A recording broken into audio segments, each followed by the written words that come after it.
तो 30वां चैप्टर है योनि व्यापद चिकित्सा, चरक चिकित्सा का लास्ट चैप्टर है ये। तो योनि व्यापद पढ़ने के साथ साथ इसमें कई और चीज़ें आपको देखने को इस चैप्टर में मिलेंगी, जैसे कि इस अध्याय में आपको स्तन्य दोष के बारे में पढ़ने को मिलेगा। योनि व्यापद के साथ साथ स्तन्य दोष के बारे में, स्तन्य दोष की बात कर रहे हैं, क्षीर के दोष की बात कर रहा हूँ। भैषज काल यहीं पे बताया है चरक ने। तो ये सब चीज़ें हम लोग यहाँ पे पढ़ेंगे। तो प्रारंभ करते हैं हम लोग योनि व्यापद से, ठीक है। तो हम लोग योनि व्यापद से बात करते हैं। तो लिखिएगा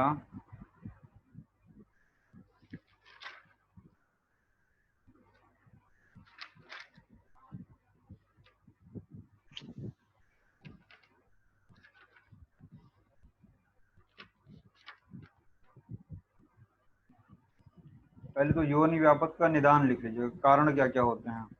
योनि व्यापद निदान। मिथ्या आचार, मिथ्या आचार,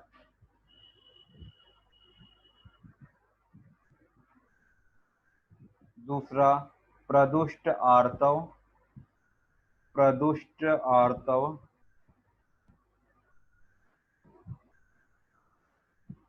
मिथ्या आचार, प्रदुष्ट आर्तव। तीसरा है बीज दोष, बीज दोष। और चौथा है दैवकृत, दैवकृत। मिथ्या आचार, प्रदुष्ट आर्तव, बीज दोष एवं दैवकृत।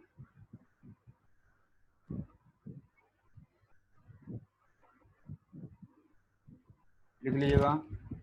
सुश्रुत एवं माधव के अनुसार सन्निपातज योनि व्यापद असाध्य, सन्निपातज योनि व्यापद असाध्य।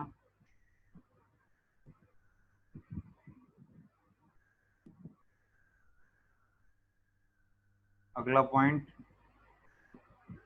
चरक एवं वाग्भट, चरक एवं वाग्भट।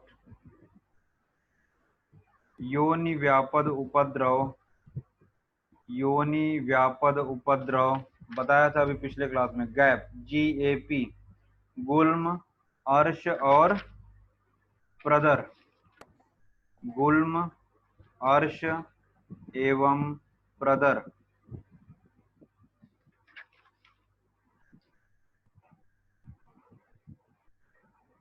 कॉलम बनाइएगा संख्या, योनि व्यापद की संख्या। तो इसमें जो है 4 कॉलम बनाइएगा। पहले कॉलम में लिखिए दोष, पहले कॉलम में लिखिएगा दोष। दूसरे कॉलम में लिखिए चरक, पहले में दोष, दूसरे में चरक, तीसरे में सुश्रुत और चौथे कॉलम में वाग्भट। समझ में आ रहा है कि नहीं? 4 कॉलम बनाना है। योनि व्यापद की संख्या, 4 कॉलम बनाइए। पहले में दोष, तो दोष में लिखिए वात, पहला लिखिएगा वात। तो वात के सामने वाले में चरक में लिखिएगा 11, चरक में 11। सुश्रुत वाले कॉलम में 5 और वाग्भट वाले में भी 11। यानी वातज योनि व्यापद, चरक और वाग्भट ने 11-11 बताए हैं और सुश्रुत ने 5 बताए हैं। फिर दूसरा लिखिएगा पित्तज, वात के नीचे लिखिए पित्तज, पित्तज योनि व्यापद। चरक में लिखिएगा 3, चरक में 3। सुश्रुत में सब 5 ही 5 रहेगा। पित्तज में 5 सुश्रुत में और वाग्भट में 2, वाग्भट में 2। अगला लिखिएगा कफज, चरक में सिर्फ 1 है, चरक में सिर्फ 1 है श्लेष्मजा। सुश्रुत में 5, सुश्रुत में 5 और वाग्भट में भी 1। चरक और वाग्भट में 1, सुश्रुत में 5। फिर आता है सन्निपातज, सन्निपातज। चरक और वाग्भट में एक एक लिखिएगा, चरक और वाग्भट में एक एक, और सुश्रुत में 5, सुश्रुत में 5। फिर दोष वाले कॉलम में आ जाइए। कवि केवी, कफ वातज यानी कफ और वात से केवी। चरक और वाग्भट में 2-2, चरक वाग्भट में 2-2। सुश्रुत में डैश कर दीजिएगा, सुश्रुत में केवल VPKS बताया है तो सुश्रुत में डैश। फिर लिखिएगा VIP वात पित्त, दोनों में 2-2, चरक में भी 2 और वाग्भट में भी 2, चरक में भी 2, वाग्भट में भी 2। फिर लिखिएगा क्रीमिज, अगला लिखिएगा क्रीमिज,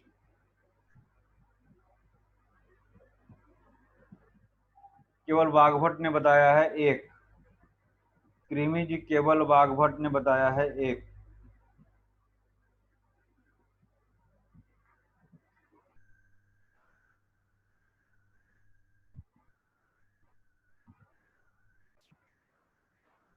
तो हम देखते हैं यहाँ सबसे पहले लिखा हुआ न ही वातामृत योनि नारीणाम संप्रदुष्यति, मतलब कि जैसे हम लोगों ने गुल्म में पढ़ा था कि गुल्म के लिए मुख्य रूप से वात जिम्मेदार है, वैसे ही यहाँ पे बताया जा रहा है योनि रोग वात की दृष्टि से होता है, इसलिए प्रसंगतः वात रक्त के बाद योनि व्यापक के यहाँ पे वर्णन कर रहे हैं। मतलब यहाँ पे ये बताया जा रहा है कि न ही वातामृत, वात ही कारण है नारियों में योनि विकार के लिए, वात ही जिम्मेदार है, इसलिए वात रक्त के बाद यहाँ पे बताया जा रहा है योनि व्यापक के बारे में। हमने आपको जब अतिसार पढ़ाया था तो वहां बताया था कि हिमवत पार्श्वे ये शब्द आपको योनि व्यापक में मिलेगा, तो हिमवत पार्श्वे ये शब्द जो है अतिसार में भी आया है और योनि व्यापक में। अतिसार मतलब 19 चैप्टर।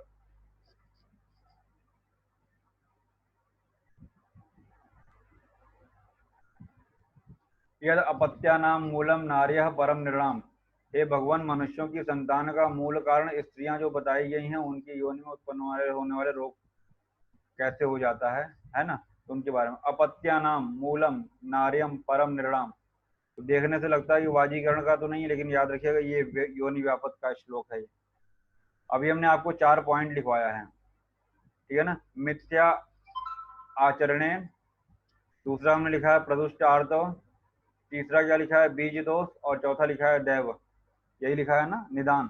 योनि व्यापक के 4 निदान, मिथ्या आचार, प्रदुष्ट आर्तव, बीज दोष और दैव।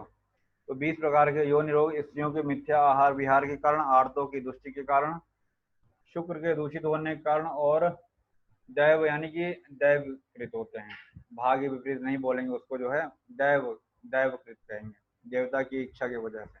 तो ये 4 जो है कारण हो गए। उसके बाद अब यहाँ पे अलग अलग जो यहाँ पे 20 प्रकार के योनि व्यापद हैं, चरक के अनुसार जो 20 प्रकार के योनि व्यापद हैं, अभी एक चार्ट आएगा, उस चार्ट में हम आपको पढ़ा देंगे और रटा देंगे कौन किसने कौन कौन से बताए हैं। अभी फिलहाल आप लक्षण पे कंसंट्रेट करिएगा कि कौन से योनि व्यापद का क्या लक्षण है, कैसे उसको याद करेंगे।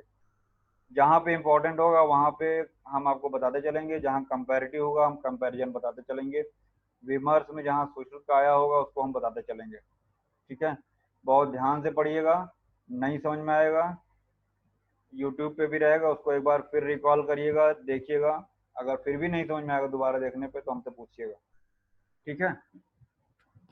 तो सबसे पहला है वातला योनि व्यापक, नाम से ही लग रहा है कि वातज है, जो वातज 11 बताए हैं चरक ने, उसी में से ये वातला योनि व्यापक है। जो हमने आपको संख्या लिखा है ना, चरक ने वातज 11 बताए हैं, सुश्रुत ने 5 बताए हैं और वाग्भट ने भी 11 बताए हैं, तो उसी में से ये पहला है वातला योनि व्यापक। इसमें क्या होता है, स्तंभम पिपीलिका आया हुआ दूसरी लाइन में देखिएगा, पहला ही हाफ आया है स्तंभम पिपीलिका, मतलब कि योनि में सुई चुभने से, योनि स्तोदम संवेदनम, जैसे कोई सुई चुभ हो रहा है, प्रिकलिंग पेन होता है, वेदना के साथ स्तंभ यानी जकड़ाहट रहेगी और चींटी चलने की तरह अनुभव होता है, जैसे पिपीलिका यानी चींटी चल रही हो, रेंग रही हो, इस तरीके का अनुभव होता है। तो याद रखिएगा ये वातला योनि व्यापक का लक्षण है। और साथ ही साथ सुप्तिम आयासम, सुप्तिम आयासम। देखने से लगता है कि थकावट और शून्यता, ये कफ की जैसा लगता है। ध्यान रखिएगा सुप्ति आयास जो है ये कफज का नहीं है, ये आपका वातला का है। ठीक है, ये थोड़ा सा सुप्ति आयास ध्यान रखिएगा, ये वातला का है। चीटी वाला भी यहीं पे है। फिर देखिएगा यहाँ पे आया हुआ है वाग्भट्ट का, फेनिल अरुण कृष्ण अल्प तनु रूक्ष, है ना। तो यहाँ पे ये शब्द आए, फेनिल आए, अरुण आए, कृष्ण आए, अल्प आए, तनु आए, रूक्ष आए, ये सारे के सारे वात के लक्षण होते हैं। ठीक है। भ्रंशम, भ्रंशम वंक्षण पार्श्व आदौ व्यथा गुल्म क्रमेण च। क्रमेण शब्द याद रखिएगा, मतलब वंक्षण में, पार्श्व में और गुल्म में व्यथा होती है। ठीक है ना, वंक्षण, पार्श्व और गुल्म, ये तीन याद रखिएगा क्रम से। ये वातज का बताया है वाग्भट ने, क्रम याद रखिएगा। योनि भ्रंश के साथ साथ वंक्षण और पार्श्व में पीड़ा और गुल्म। भ्रंश का मतलब होता है वेजाइनल प्रोलैप्स, पहला ही शब्द आया है श्लोक में भ्रंश, इसका मतलब होता है वेजाइनल प्रोलैप्स की बात कर रहे हैं, यानी कि वातला में वेजाइनल प्रोलैप्स भ्रंश हो रहा है। साथ ही साथ वंक्षण में और पार्श्व में वेदना हो रही है और गुल्म हो रहा है क्रमशः। ठीक है, ये हुआ वाग्भट के अनुसार वातला का। अगला है पित्तला योनि का लक्षण, पित्तला का। तो पित्तला में याद रखिएगा जहां भी पित्त रहेगा वहां पे नीलपीत की बात करेंगे। नीलपीत असित है, वो सित नहीं है, उसको संधि विच्छेद करेंगे तो असित आएगा। और वृषोष्ण कुड़प श्रावा, वृषोष्ण कुड़प श्रावा, कुड़प मतलब क्या होता है? कुड़प का मतलब होता है बहुत दुर्गंधी, सड़े मुर्दे के जैसी गंध जो आती है ना, डेड बॉडी जैसी जो गंध आती है उसको कुड़प गंधी बोलते हैं आयुर्वेद में। तो ज्वर और उष्णता का अनुभव हो रहा है, साथ ही साथ नीला पीला इस तरीके का जो है स्राव हो रहा है। ठीक है, साथ ही साथ याद रखिएगा इसमें सड़े मुर्दे के समान गंध है। और असित का मतलब होता है कृष्ण वर्ण, सित का मतलब होता है श्वेत और असित का मतलब होता है कृष्ण। तो जब संधि विच्छेद करेंगे नील पीता असित, तो नील पीत असित हो जाएगा, असित का मतलब हुआ कृष्ण। एक फिर थोड़ा सा कंफ्यूजिंग यहाँ पे होता है कि कृष्ण है तो वातज में हम दिमाग लगा देते हैं। याद रखिएगा नील पीत असित आर्तव जो है ये पित्तज का है और साथ ही साथ सड़े मुर्दे की गंध आ रही है। यही एक इकलौता कफ जीवनी व्यापक बताया है, इकलौता यही एक कफ जीवनी व्यापक बताया है, ध्यान रखिएगा। और चक्रपाणी ने श्लेष्म अश्रिगदर व्याधि कहा है इसको, कफ जीवनी व्यापक को चक्रपाणी ने श्लेष्म अश्रिगदर व्याधि कहा है। ठीक है, अब देखिए लक्षण क्या है, कफज है तो पिक्सिल होगा, अंडरस्टूड है। थोड़ा सा भी एक आगे बताएंगे, पिक्सिल अभी एक जगह और आएगा, है ना। तो पिक्सिल हुआ कफज और अल्प वेदना, वेदना है, ऐसा नहीं कि वात होगा तभी वेदना होगा। सारे योनि व्यापद में स्टार्टिंग में हमने बताया कि बिना वात के योनि व्यापद नहीं होगा, मतलब योनि के दुष्ट होने में वात ही मुख्य रूप से इन्वॉल्व होता है, वात का ही इन्वॉल्वमेंट होता है। तो यहाँ पे क्या हुआ, कफज योनि में भी अल्प वेदना है और वाग्भट ने कफज योनि व्यापद में अवेदना बताया है। ठीक है, अवेदना बताया है, जबकि चरक ने क्या कहा है, अल्प वेदना बताया। और साथ ही साथ पांडु पिक्षिल, पांडु वर्ण का हो जाता है कौन, शरीर, शरीर जो होता है स्त्री का वो पांडु वर्ण का हो जाता है और पांडु वर्ण का ही पिक्षिल स्राव भी निकलता है। देखिए पांडु वर्णा दो बार आया है, पांडु वर्णा एक बार आया है, दूसरी बार पांडु पिक्षिल आया है, यानी कि शरीर पांडु वर्ण का हो जा रहा है और पांडु वर्ण का पिक्षिल आर्तव का स्राव होता है। ये आपका कफज योनि व्यापक का हो गया। ठीक है, जब हमने आपको लिखाया था अभी चार्ट बनवाया था तो उसमें कफज का एक बताया था हमने, चरक का, सुश्रुत का 5 बताया था और वाग्भट का भी 1 बताया था। तो वही ये एक है, पिच्छिल होगा, पांडु वर्ण हो जाएगा, अल्प वेदना है, और वाग्भट की बात करें तो अवेदना हो जाएगा और पांडु पिच्छिल स्राव होता है। ठीक, इसके बाद बात करते हैं हम लोग सन्निपातज की, त्रिदोषज यानी सन्निपातज की। अभी हमने आपसे बताया कि पिक्षिल 2 जगह आता है, यही है, एक तो कफज में आएगा, दूसरा सन्निपात में आएगा। तो पिक्षिल स्राव जो है एक तो कफज योनि व्यापद में आया, दूसरा सन्निपातज में आया। अब देखिए जब तीनों दोष गर्भाशय में योनि को दूषित करते हैं तो जाहिर सी बात है तीनों के लक्षण आएंगे। तो सन्निपात से दूषित वह योनि दाह और शूल से पीड़ित, यानी दाह अगर हो रहा है तो पित्त की वजह से, शूल हो रहा है तो वात की वजह से, और श्वेत पिच्छिल आर्तव स्राव अगर हो रहा है तो वो कफ की वजह से हो रहा है। तो ध्यान दीजिएगा, यहाँ पे आया होगा सर्वान दूषयित्वा त्रयो मलाह, मतलब तीनों मलो यानी वात पित्त कफ की वजह से अगर दूषित हो रहा है योनि और गर्भाशय, दोनों शब्द आए हैं योनि और गर्भाशय, तो सभी के लक्षण मिलेंगे। भवेद दाह, दाह मिल रहा है, शूल मिल रहा है, और श्वेत पिच्छल वाहिनी यानी श्वेत और पिच्छल स्राव भी हो रहा है। ये हुआ सन्निपातज का। ठीक है, आगे बढ़ते हैं। दिक्कत तो नहीं हो रही, समझ में आ रहा है कि नहीं आ रहा?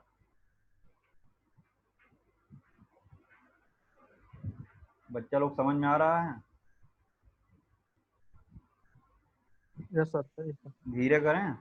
नहीं सर, सही चल रहा है। तेज लग लेकिन रहा हो सर तो ये बताना। कफज वाले में सर वो जो पांडु सर, वो सर थोड़ा कंट्रोल।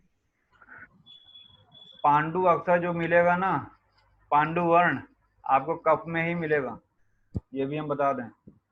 पांडु को कभी भी पित्त में मत ले जाइएगा, ठीक है?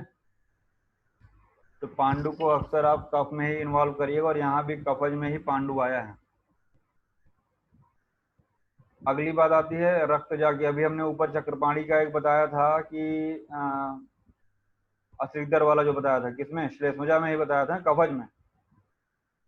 ऊपर देखिए चक्रपाणी का हमने लिखा है ना, श्लेष्मा सिगदर। चक्रपाणी ने ही इसको रक्तजा योनि को अप्रजा कहा है। रक्तज योनि को उन्होंने यानी कि रक्तजा योनि नाम दिया है, और ये रक्तजा जो योनि है इसको अप्रजा नाम दिया है। ठीक है ना?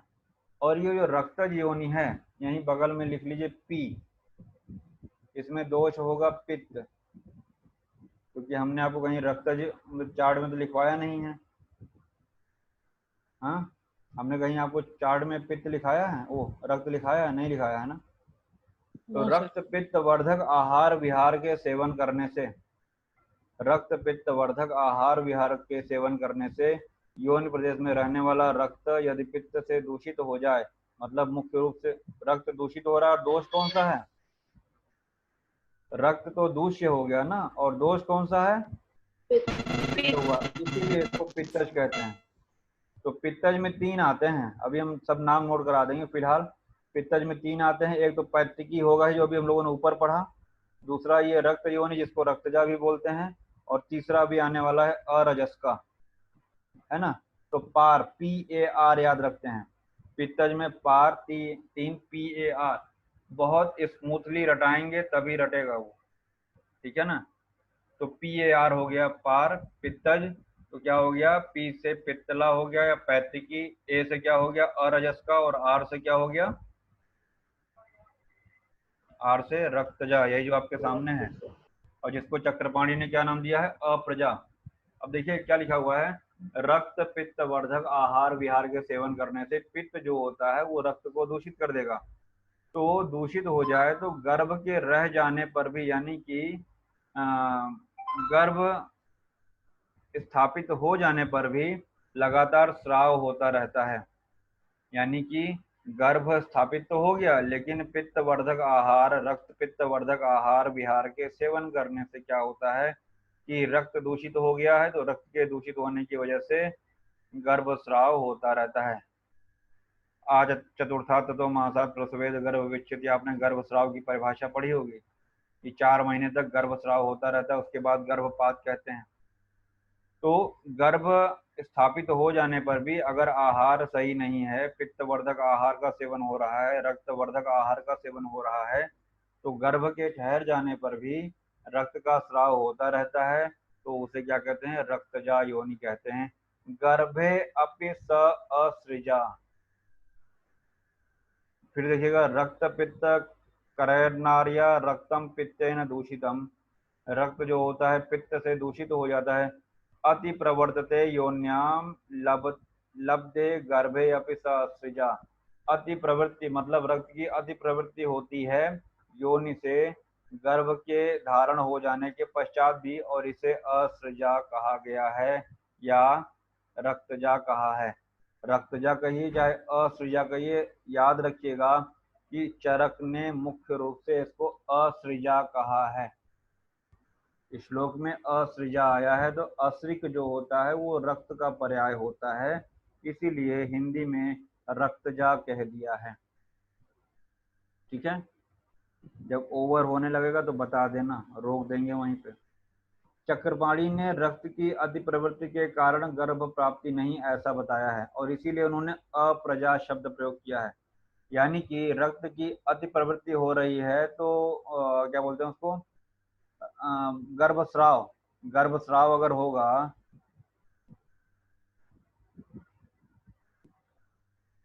अगर गर्भस्राव हो रहा है तो गर्भ तो स्थापित हो, गर्भ तो नष्ट हो जाएगा, यानी कि वह स्त्री गर्भ मतलब बच्चे को जन्म नहीं दे पाएगी, यानी कि उसको अप्रजा, रक्त की अति प्रवृत्ति के कारण गर्भ प्राप्ति नहीं, यानी कि गर्भ एक तरीके से समाप्त हो जाएगा, तो गर्भ की प्राप्ति ही नहीं हो पाएगी, उसको अप्रजा कहा, मतलब कि जिसकी संतान न हो।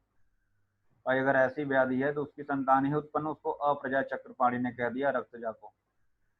ठीक है, कुछ विद्वान स असृजा के स्थान पे अप्रजा, ये अप्रजा कोई और विद्वान नहीं, चक्रपाणी महाराज ही हैं। अगला आता है अरजस का, अभी हमने आपको बताया ना, पार, PAR। अब देखिए तीनों पित्तज एक साथ आ गए, पित्तज हम लोगों ने ऊपर पढ़ा था, अरजस का यहाँ पढ़ रहे हैं और रक्तजा ऊपर आपको बताया हमने। ठीक है ना, तो अरजस का हमने वहीं पे मॉडर्न से इसको कंपेयर किया हुआ है, सेकेंडरी एमिनोरिया। मॉडर्न से अगर कंपेयर करेंगे तो ये सेकेंडरी एमिनोरिया है अरजस का।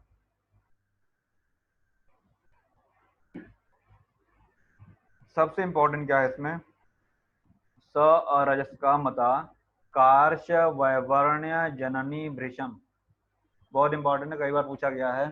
कार्श वैवर्ण्य जननी भृशम, यानी योनि और गर्भाशय में रहने वाला पित्त यदि रक्त को दूषित कर देता है, रिमेम्बर ऊपर भी यही हो रहा था, ऊपर भी पित्त रक्त को दूषित कर दे रहा था, अब यहाँ हो क्या रहा है, तो रोगिणी यानी जो नारी है उसका शरीर कृश और वैवर्ण यानी डिस्कलरेशन हो जाता है, यानी कि ऐसी कंडीशन में वहां पे क्या हो रहा था, योनि से स्राव हो रहा था, परंतु यहाँ पे कृशिता यानी कि कमजोर हो गई है, कृशिता और वैवर्ण हो गया है, उसका स्किन डिस्कलरेशन हो गया है और इसे अरजस्का कह रहे हैं। वहीं हमने लिखा है, आप भी लिख लीजिएगा, वाग्भट ने लोहित छया शब्द प्रयोग किया है। क्या प्रयोग किया है, लोहित छया, लोहित छया, और जिसका लक्षण बताया दाह कार्श वैवर्ण, उन्होंने दाह शब्द ऐड कर दिया है, क्योंकि पित्तज है तो पित्तज की वजह से दाह ऐड कर दिया और नाम दे दिया लोहित छया। लोहित छया, लोहित क्षय यानी कि रक्त का क्षय हो रहा है, और रक्त का क्षय हो रहा है, धातु का क्षय हो रहा है तो कृष्णता आ जाएगी, है ना। जब रक्त का क्षय हो रहा है तो कहीं ना कहीं एनीमिक होगा, पैलर हो जाएगा, है ना, स्किन का कलर जो है विवरणता आ जाएगी, तो कॉन्सेप्ट लगाइए तो उससे भी आप कर ले जाओगे। यहाँ पे हमने लिखा है अरजस का, सिर्फ और सिर्फ चरक ने बताया है, ओनली चरक, तो अरजस का जो है ये चरक ने केवल बताया है, इसकी जगह पे लोहित क्षय आया है वाग्भट में, दाह कार्श वैवर्ण, और चक्रपाणी ने ऊपर अप्रजा कहा था, इसको अनार्तो कहा है, दिख रहा है,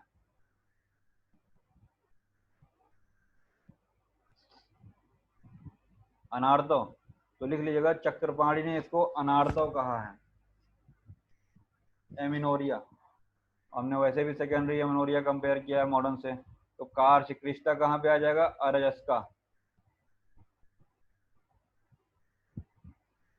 आरजू कैसी, हमने ट्रिक बनाया था एग्जाम में याद करने के लिए, आरजू कैसी, आरजू से क्या हुआ, अरजस का, कैसी से हुआ कार से वैवर्ण जननी भृशम, तो याद रहता है वो, कार से वैवर्ण जननी भृशम, आरजू कैसी।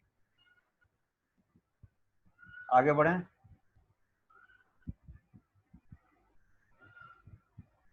बोलो। Yes sir. अचरणा, अब सारे चरण वाले आएंगे, अचरणा, अधिचरणा, प्राकचरणा, ये सब मिलेंगे आपको। तो चरणा की बात हम लोग शुरू करते हैं। चरणा से कहीं भी लेना देना चरण से नहीं है, पहली बात तो ये याद रखिए। कहीं भी चरण से कोई लेना देना नहीं है। हमने बगल में लिखा हुआ है कि वाग्भट ने अचरणा की जगह विप्लुता कहा है। क्या कहा है? विप्लुता। वाग्भट ने कॉपी पे लिखते चलो, जो जो हम बोल रहे हैं उसको लिखते चलो, बाद में अपना फेयर कर लेना। अचरणा की जगह पे वाग्भट ने अचरणा बताया है।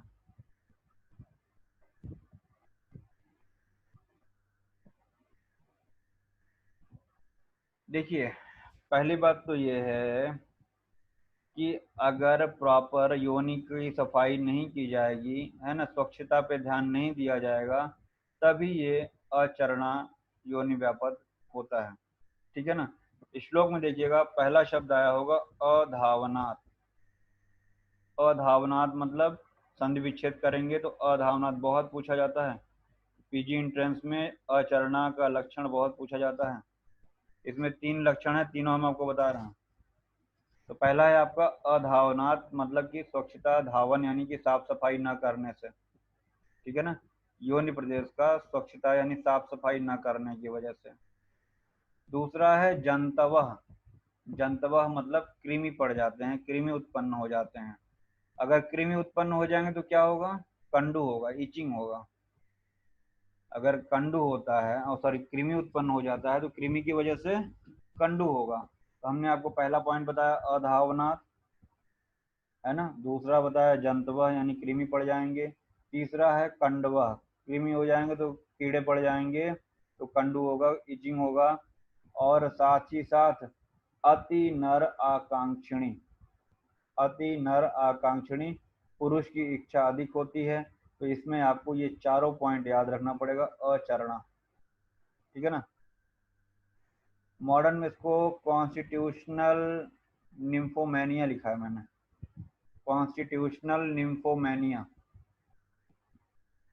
Constitutional nymphomania.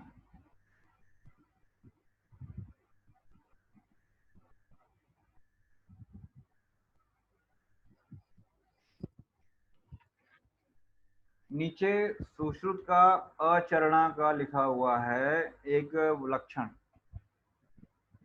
जो हमने रेड मार्क किया है। मैथुने अचरणा, मैथुन के समय अचरणा जो स्त्री है, पूर्व पुरुषाद अतिरिक्तते लिखा हुआ है सामान्य भाषा में, कि जो स्त्री है वो पूर्व में ही पुरुष से पहले ही थक जाती है। तो उसको याद रखिएगा, हिंदी पढ़ने के बजाय आप ओरिजिनल कंटेंट याद रखिएगा। मैथुने अचरणा पूर्वे पुरुषाद अतिरिक्तते। ठीक है ना। पुरुष से पहले ही थक जाना अचरणा है। साफ सफाई न रखना अचरणा है। कीड़े पड़ जाना अचरणा है। अति नर आकांक्षिणी अचरणा है। और कंडू। ठीक। Constitutional nymphomania. अभी हमने आपको बताया कि विप्लुता नाम दिया है वाग्भट ने, अभी हमने आपको बताया ना। हमने आपसे बताया कि वाग्भट ने इसकी जगह पे, अचरणा की जगह पे क्या शब्द प्रयोग किया? विप्लुता। विप्लुता। तो ये देखिए, विप्लुता का श्लोक हमने वाग्भट से लिखा। क्या है? विप्लुताख्य अधावनात्, वही चरक वाली लाइन यूज की ना। अधावनात् संजात जंतु कंडु च अतिरति क्रिया। मतलब वही चरक वाली सारी बातें उन्होंने अपनी भाषा में लिख दी। अधावनात्, अधावन से, जंतु यानी कीड़े पड़ जाएंगे, कंडू होगा, इचिंग होगा, और अतिरति क्रिया मतलब कि पुरुष की बहुत ज्यादा अभिलाषा, है ना। तो इस तरीके से अतिरथ क्रिया की आकांक्षा होना, ये वाग्भट ने सेम चीज को अपने तरीके से बताया है।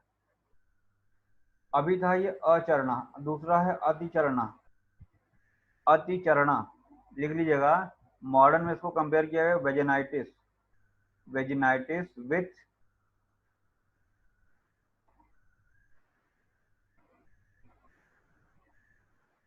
Vaginitis with infertility, vaginitis. Excessive coitus लिखा है। हाँ हाँ, infertility due to excessive coitus, पहुंच रहे हैं वहां पे ना। Vaginitis with infertility due to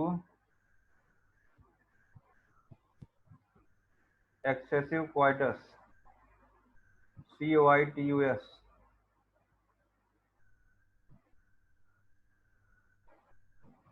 तो अतिचरणा, अतिचरणा नाम में ही लगा है अति, अति सर्वत्र वर्जयेत, अति सर्वत्र वर्जयेत नाम में ही लगा हुआ है इसके अति। तो अति हो गया तो सोफ हो गया स्वेलिंग, सुप्ति और रुजा वेदना भी होगी, यानी सोफ सुप्ति यानी शून्यता और वेदना, शोफ सुप्ति रुजा, ये तीनों किसमें मिलेंगे? अतिचरणा में, जहाँ पे अति हो जाएगी। और यही पूछा गया था एक बार, ठीक है ना। और जैसा कि पहले ही शब्द आया है पवन यानी कि वातज हो गया, तो वहीं बगल में लिख लीजिए वातज। किसमें आ गया ये? अतिचरणा भी आपका वातज हो गया, और इसके पहले हमने आपको क्या बताया था? अचरणा। तो अचरणा भी वातज, वहां भी वातज लिख लीजिएगा, अचरणा भी वातज लिखिए, अचरणा में भी वातज लिखिएगा। आगे बढ़ें, पता रहेगा कहाँ पे शोफ होगा, कहाँ पे सुप्ति होगा, कहाँ रुजा होगा, जहाँ पे अति हो जाएगी। अधिक मैथुन होगा तो वहां पे शोफ यानी स्वेलिंग है, सुप्ति है और वेदना है। अंडरस्टूड है, ठीक है ना। फिर नीचे देखिएगा, सुश्रुत ने अतिचरणा का लक्षण अधिक मैथुन की प्रवृत्ति होना ही माना है। सेम चीज, अधिक मैथुन करने से स्त्री संतान उत्पन्न करने में समर्थ नहीं होती है। वहां पे क्या होता है? बहुशश्च अतिचरणा तयो बीजम न विंदन्ति, मोस्ट इंपॉर्टेंट है। चरक ने तो सोफ सुप्ति रुजा ऐसा करके काम चला लिया, सुश्रुत ने कहा है कि ऐसी स्त्री फिर संतान को उत्पन्न नहीं कर पाती है, बीज को धारण नहीं कर पाती है। तयो बीजम न विंदत, ठीक है ना, संतान उत्पन्न नहीं करने देती है। ये भी अति करने का सबसे बड़ा नुकसान क्या है कि संतान उत्पत्ति नहीं हो पाती है। और कौन सी योनि व्यापद हुई है? अतिचरणा। सोच लीजिए अति कितना खतरनाक हो गया। एक तो शोभ सुप्ति रुजा है और साथ ही साथ तयो बीजम न विंदन्ति। ठीक, आगे बढ़ते हैं हम लोग। प्राक चरणा, प्राक चरणा, पहला ही शब्द क्या है इसमें? पहला ही वर्ण क्या है? प्रा है। पहला वर्ण क्या है? प्रा। याद करने के लिए बता रहे हैं, प्रा का मतलब होता है प्री। प्रा का मतलब क्या समझेंगे इसको हम? प्री, यानी जो एज बताया गया है, जो कन्या की एज बताई गई है गर्भधारण की, विवाह की, उस आयु से कम आयु की बाला यानी प्री, प्री एज। हमने प्राक समझाने के लिए बताया। तीन चरणा है, अचरणा, प्राक चरणा, अधिचरणा। तो अचरणा जो हुआ, अ वाला हुआ अधावन से, अचरणा अधावन से हुआ। अति हमने बताया, अति सर्वत्र वर्जय, सोफ सुप्ति और रुजा, और साथ ही साथ तयो बीजम न विंदन्ति। और तीसरा आया प्राक, प्री, मतलब कि टाइम से प्री, समय पूर्व ही, छोटी अवस्था में कन्या के साथ मैथुन करने से। बात समझ में आ रही है कि नहीं? कैसे याद करेंगे तीनों को? समझ में आ रहा है? बोलो बालका, बालको बालका, समझ में आ रहा यस है? Yes sir, yes sir. देखिएगा, मैथुनाद अति बालाया, मैथुन किससे? अति बालाया, मतलब बहुत कम उम्र की बालिका के साथ। अति बालाया, छोटी अवस्था की कन्या के साथ में। उससे होगा क्या? पृष्ठ कटी उरु, उर नहीं उरु, और वंक्षण में रुजा होगा, वेदना होगी, और योनि को दूषित करेगा, और इसे क्या कह रहे हैं? प्राक चरणा कहते हैं। सुश्रुत ने इसका वर्णन नहीं किया है, लिखा हुआ हमने, सुश्रुत ने प्राक चरणा नहीं बताया है। वाग्भट में आया है, और वहां पे हमने वाग्भट का लिखा है पृष्ठ जंघा उरुवंक्षणम, इसमें वेदना बताया है। यहाँ पे जैसे पृष्ठ कटी आया है उरुवंक्षणम, वहां पे आया है पृष्ठ जंघा उरुवंक्षणम, यहाँ पे वेदना होगा। सुश्रुत में नहीं आया है। तो प्राक का मतलब प्री, अति बालाया, मैथुन अति बाला के साथ में करने से पृष्ठ कटि उरुवंक्षण में वेदना, और जिसकी वजह से प्राक चरणा योनि व्यापक। अभी तक जितना हमने पढ़ाया फटाफट सरसरी निगाह से रिवाइज करो। तो यहाँ पे लिखा हुआ है वीपी पर वमन, विपी से हुआ वात पित्त, पर से हुआ परिप्लुता योनि व्यापद, वमन से हुआ वामिनी योनि व्यापद। यानी परिप्लुता और वामिनी इन दोनों में दोष क्या हो गया, वात और पित्त, वीपी पर वमन। दूसरा है कवि, कवि मतलब कफ और वात, कर्ण ऊपर, कवि के कान ऊपर, कर्ण ऊपर मतलब कवि के कान खड़े हो गए ऊपर, तो कवि कर्ण ऊपर, कर्ण मतलब कर्णनी हो गया, ऊपर से हो गया उपप्लुता। तो परिप्लुता और उपप्लुता में कंफ्यूज मत होइएगा, वीपी पर वमन था और कवि कर्ण ऊपर था। ठीक, अब आइए नीचे हम लोग बात करते हैं क्या है ये, जो भी हमने आपको बताया वाकई है क्या ये। उपप्लुता, कवि कर्ण ऊपर, अभी आया था ऊपर, देखिएगा सबसे पहली बात तो गर्भिण्या शब्द आया हुआ है। गर्भिण्या से अर्थात यह योनि व्यापक जो उपप्लुता है किसको होगा, ये गर्भिणी को होगा। यह योनि व्यापक विशेष रूप से गर्भिणी के लिए बताया गया है। शेषमलाभ्यायास, श्लेष्मा शब्द आया हुआ है। श्लेष्मा से क्या मतलब हुआ, वही कफ। यदि गर्भिणी स्त्री कफ वर्धक आहार विहार का सेवन करती है, वमन और श्वास के ध्यान रखिएगा। अभी हम आपको, हाँ देखिए नीचे आया हुआ है यहीं पे, परिप्लुता में जो है, यहीं देख लीजिएगा, यहाँ पे छर्दी और निश्वास के वेग को रोक रही है, यानी वमन और श्वास के वेग को रोक रही है किसमें, उपप्लुता में। वमन और निश्वास के वेग को रोकने से कौन सा हो रहा है, उपप्लुता। और नीचे देखिएगा, छयथु और उद्गार का वेग धारण करने से, छयथु और उद्गार का वेग धारण करने से क्या हो रहा है, परिप्लुता। समझ में आ रहा है कि नहीं। इन्हीं दो जगह पे आपको अधारणी वेग धारण करने का आया हुआ है। तो उपप्लुता में छर्दी और निश्वास को धारण करने से हो रहा है, और परी जो है छयथु और उद्गार को धारण कर रही है। याद करने के लिए, परी जो है छयथु और उद्गार का वेग धारण कर रही है, और उपप्लुता क्या है, छर्दी और निश्वास। 4 बार बोले, याद हो जाना चाहिए। तो उपप्लुता में देखिएगा हमने कफवात क्यों लिखा है, ये देखिए कफवातामय, कफ और वायु से होने वाली, यहाँ से हम इसका जो है दोष बताएंगे क्या क्या हुआ। और देखिएगा, पांडुम सतोदम आश्रोम श्वेतम स्रवती वा कफम, योनि से पांडुवर्ण का तोद के साथ स्राव निकलता है। सबसे इंपॉर्टेंट इसमें आता पहली बात तो गर्भिणी, दूसरा क्या है कफ और वात, और तीसरा हमने आपको बताया कि छर्दी और निश्वास का वेग धारण करने से। ठीक है, आ जाइए नीचे, परिप्लुता में आया हुआ है पित्तलाया, पित्त वर्धक आहार का सेवन करने से। ध्यान रखिएगा, पित्तलाया आया तो है, लेकिन दोष पित्त नहीं है, केवल केवल पित्त दोष से नहीं हो रहा है। देखिए क्या लिखा हुआ है, पित्त सम्मूर्छितो वायु योनि दूषित, पित्त के साथ वायु योनि को दूषित करता है। यानी कि दोष क्या हुआ, पित्त और वायु, पित्त और वायु। और एक चीज, पित्तला से एक और कंफ्यूजन होता है कि कहीं पित्तला योनि व्यापक तो नहीं है, पित्तला योनि व्यापक भी नहीं है। पित्तला या शब्द इसलिए आया है कि पित्त वर्धक आहार विहार के सेवन करने से, या छवेतु और उद्गार यानी डकार के वेग को रोकने से पित्त और वायु जो होता है योनि को दूषित कर देंगे। इससे क्या होता है, देखिएगा, स्पर्श अक्षमा, स्पर्श नहीं करने दिया जाएगा, परी को छूना मना है, मेरा ये फार्मूला था। स्पर्श अक्षम मतलब कि देखिएगा लिखा हुआ है योनि का स्पर्श होने में वेदना, ये क्वेश्चन आया हुआ है। अगर योनि का स्पर्श किया जाएगा तो वेदना, योनि का स्पर्श होने में उसे वेदना, यानी कि स्पर्श अक्षमा यानी स्पर्श को बर्दाश्त नहीं कर पाए। ठीक है ना, तो स्पर्श अक्षमा किसमें है, परी में है ना, डोंट टच, परी को छूना मना है। फिर उसके बाद क्या है, इंपॉर्टेंट है, याद रखिएगा, परी में क्या है, छयतु और उद्गार आया, परी मतलब परिप्लुता। दोष कैसे याद रखेंगे, वीपी पर वमन। डिस्पेरियूनिया, अगर मॉडर्न में इसको कंपेयर करेंगे तो डिस्पेरियूनिया है।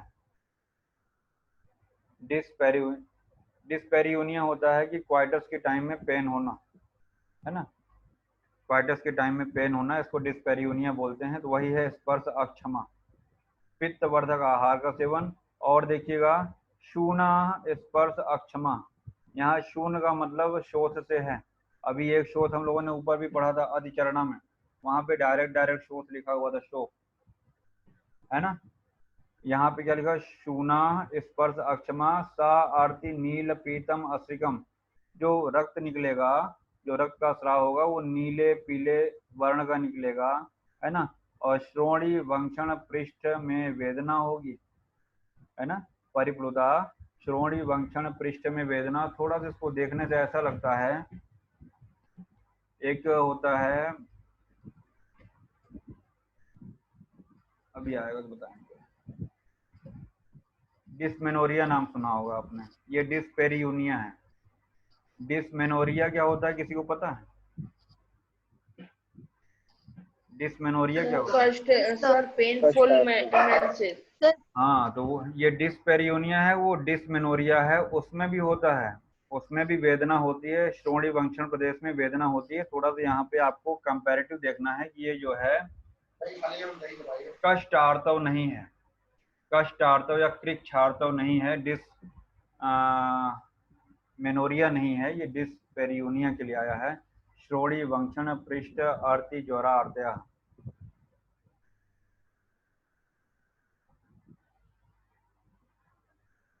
ठीक है, तो श्रोणी वंक्षण में वेदना, ये परिप्लुता का हो गया। ये देखिएगा सुश्रुत का श्लोक बहुत इंपॉर्टेंट है। परिप्लुतायाम भवति ग्राम्य धर्मे रुजा वृषम। ग्राम्य धर्म वही सेक्सुअल क्वाइटस को बोलते हैं, ग्राम्य धर्म। तो ग्राम्य धर्म के समय में रुजा यानी वेदना बहुत अधिक होती है ना।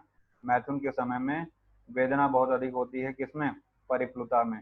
और चरक ने क्या बताया? स्पर्श अक्षमा बताया है। ठीक है, तो ये सुश्रुत वाला बहुत इंपॉर्टेंट है। परिप्लुतायाम भवति ग्राम्य धर्म रुजा वृषम। ठीक, याद रहेगा।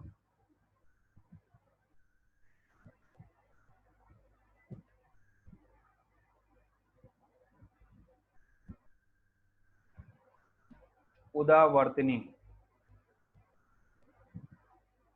हमको उदावर्तनी का जो होता है वो आपका है, अभी बता रहे हैं, जो सुश्रुत ने बताया है। ये लास्ट बता के खत्म करेंगे, क्योंकि ज्यादा एक ही दिन बता देंगे ना तो खिचड़ी पक जाएगा। पहले जितना बता रहे हैं उसको आप कंपैरेटिव पढ़िएगा, उसको कॉपी में नोट डाउन करिएगा। गायनी पॉइंट ऑफ व्यू से भी बहुत इंपॉर्टेंट है। भले आप चरक में पढ़ रहे हो, लेकिन गायनी का है पूरा का पूरा, बहुत इंपॉर्टेंट है। तो सफेनिलम उदावर्ते रजः कृच्छेण मुंचति। क्या बोला हमने? सफेनिलम उदावर्ते, आगे नहीं दिखेगा, वो हम अपने से बोल रहे हैं। सफेनिलम उदावर्ते रजः कृच्छेण मुंचति। सफेनिलम मतलब फेनिल वर्ण का स्राव निकलेगा। उदावर्ते क्या बोल रहे हैं उसको? डिस्मेनोरिया को उदावर्त, उदावर्तनी बोल रहे हैं। उदावर्त मत बोलने, कंफ्यूज हो जाएंगे। उदावर्तनी, क्योंकि हम उदावर्त आपको त्रिमर्मी में पढ़ा चुके हैं, वो उदावर्त अलग है, वो उदावर्त अलग है। ये उदावर्तनी जो है ये योनि व्यापद है, इसको अलग समझिएगा, उससे मिक्स मत करिएगा। तो सफेनिलम उदावर्ते रजः कृच्छेण, रज मतलब आर्तव, कृच्छेण मतलब बहुत ही पेनफुल या बहुत मुश्किल से। रजः कृच्छेण मुंचति मतलब निकलता है, आर्तव बहुत कठिनाई के साथ, कृच्छता के साथ निकलता है। ठीक है ना। अब यहाँ देखिए सुश्रुत चरक क्या कह रहे हैं? रजः कृच्छेण उदावृतम विमुंचति, वही चीज ये भी कह रहे हैं। रज जो है, आर्तव जो है बहुत कृच्छता के साथ निकलता है। आर्तवे सा विमुक्ते, दैट इज इम्पोर्टेंट। आर्तवे सा विमुक्ते तु तत्क्षणम लभते सुखम। ऐसा होता है जनरली, आपने लोगों से कंप्लेन सुना होगा ओपीडी में, अगर कि आर्तवे सा विमुक्ते, आर्तव के निकल जाने पे, आर्तव का स्राव हो जाने पे लभते सुखम। ऐसे ही हमने आपको एक बताया था, आसीनो लभते सुखम, कहाँ बताया था? आसीनो लभते सौख्यम, किस चैप्टर में बताया था? सर अतिसार। गलत जवाब।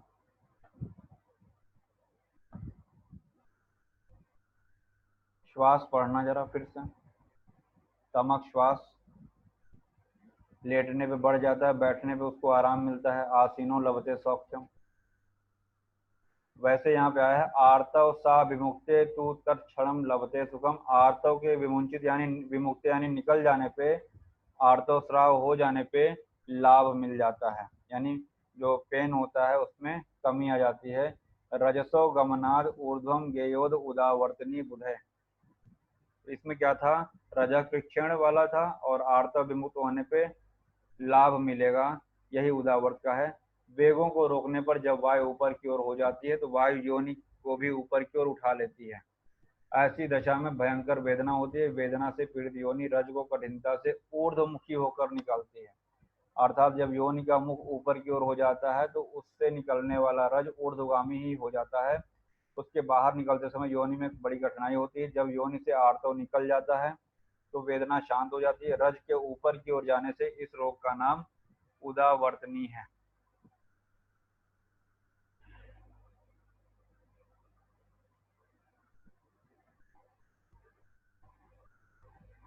ठीक है ना, तो ये हो गया है। करणी हम आपको कल बताएंगे, जितना हमने आपको आज बताया उसको पढ़ लेना। करणी, पुत्रग्नि, रिपीटेड एबॉर्शन कैसे होता है, अंतर्मुखी आपको बताएंगे, सूचीमुखी। जो टाइम लगेगा इसी में लगेगा बच्चा, चिकित्सा बताने में टाइम नहीं लगेगा। इन भेदों को बताने में ही, समझाने में हमको टाइम लगेगा। उसके बाद तो खाली नाम बताना है आपको बस। योग को आगे बढ़ाने में हमको टाइम नहीं लगेगा। समझ रहे हो ना? तो कल खत्म हो जाएगा, कोशिश करेंगे कल समाप्त भी हो जाएगा, 2 लेक्चर में हो जाएगा ये।